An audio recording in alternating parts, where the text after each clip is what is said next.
Anak Kebanggaan, karya A.A. Nafis. Pada suatu hari yang sudah terpilih, menurut kepercayaan orang-orang tua, yakni ketika bulan sedang mengambang naik, Ompi mengadakan kenduri. Maka dijadikanlah Ismail menjadi Indra Budiman. Namun si anak ketagihan dengan nama yang dicarinya sendiri, yaitu Edi. Ompi menjadi jengkel, tapi karena sayang kepada anak, ia terima juga nama Edi itu, asal ditambah di belakangnya dengan Indra Budiman. Lalu tetaplah nama Edi Indra Budiman itu tiada beralih lagi. Namun dalam hati Ompi masih mengangankan satu tambahan nama lagi di muka nama anaknya yang sekarang. Calon dari nama tambahan itu banyak sekali. Dan salah satunya harus dipakai tanpa peduli kekayaannya akan punah. Tapi itu tak dapat dicapai dengan kenduri saja. Masalah yang menentukannya, Ompi yakin masa itu pasti akan datang. Dan ia menunggu dengan hati yang disabar-sabarkan. Pada suatu hari yang gilang gemilang, angan-angannya pasti berubah menjadi kenyataan. Dia yakin itu. Indra Budimannya akan mendapat nama tambahan dokter di muka namanya yang sekarang. Atau salah satu titel yang mentereng. Ketika Ompi mulai mengangankan nama tambahan itu, diambilnya kertas dan pensil. Ditulisnya nama anaknya, Dr. Indra Budiman. Dan Ompi merasa bahagia sekali. Ia yakinkan kepada tetangganya dan cita-citanya yang pasti tercapai itu.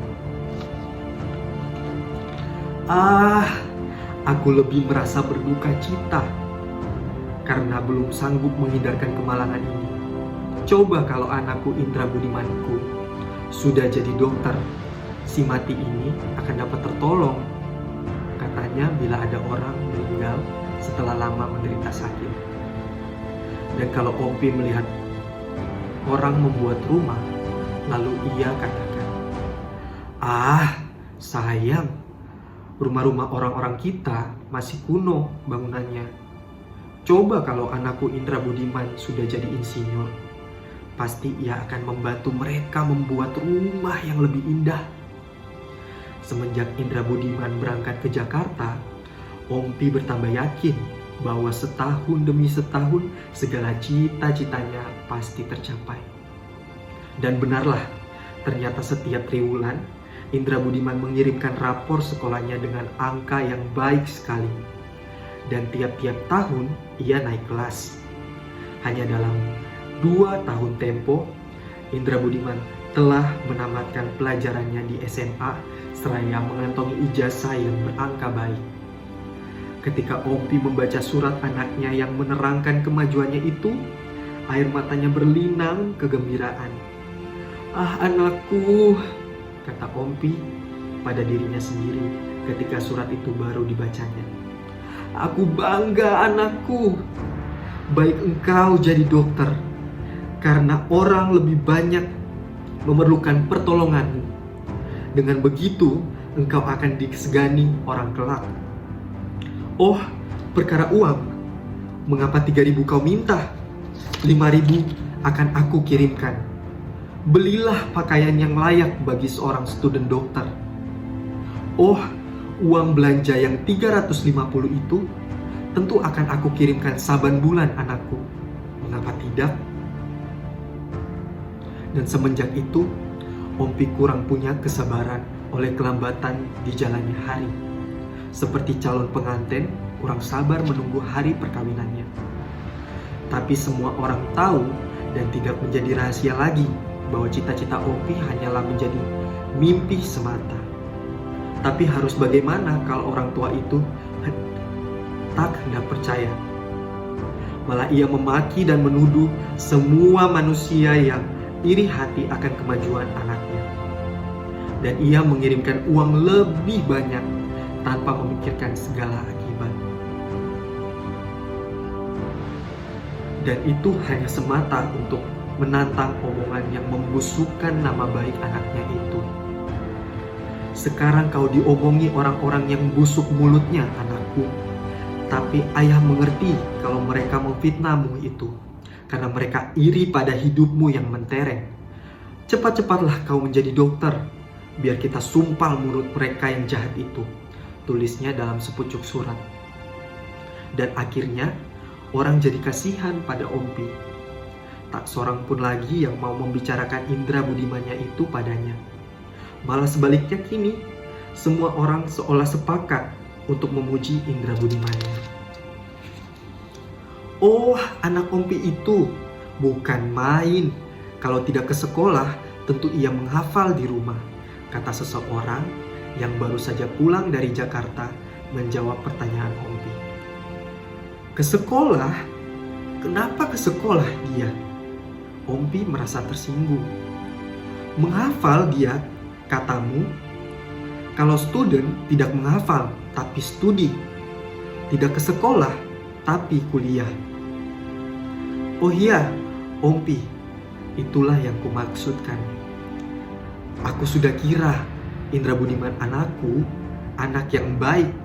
Ia pasti berhasil. Aku bangga sekali.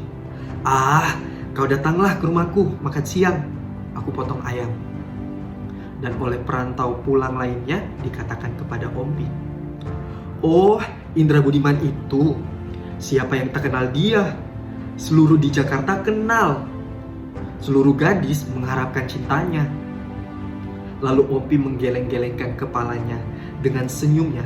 Bukan main, bukan main. Indra Budiman anakku, ia memang anak yang tampan. Perempuan mana yang tidak tergila-gila kepadanya? Datanglah kau ke rumahku. Nanti ada oleh-oleh untukmu. Kemudian kalau Ompi dijumpa sama gadis cantik yang dikenalnya, ditegurnya. Hai, kau kenal anakku, student dokter? Nanti kalau ia pulang, aku perkenalkan sama kau, biar kau dipinangnya. Si gadis itu tentu saja merah mukanya karena merasa tersinggung. Tapi menurut Ompi, mukanya merah karena merasa malu dan tersipu juga. Dan ia jadi tambah gembira. Tapi ketika Ompi tahu aku bakal kawin, ia dapat ilham baru. Dia pun merasa pula bahwa kini Indra Budimannya patut juga ditunangkan.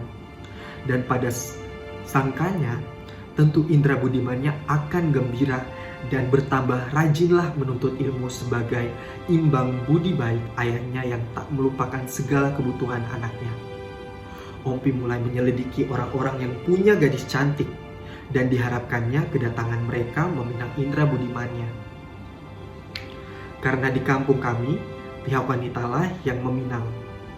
Sudah tentu harapan Ompi hanya tinggal harapan saja. Tapi Ompi tak mau mengerti. Sifat keangkuhannya tersinggung sudah. Dan bencinya bukan main kepada orang-orang tua yang punya gadis cantik.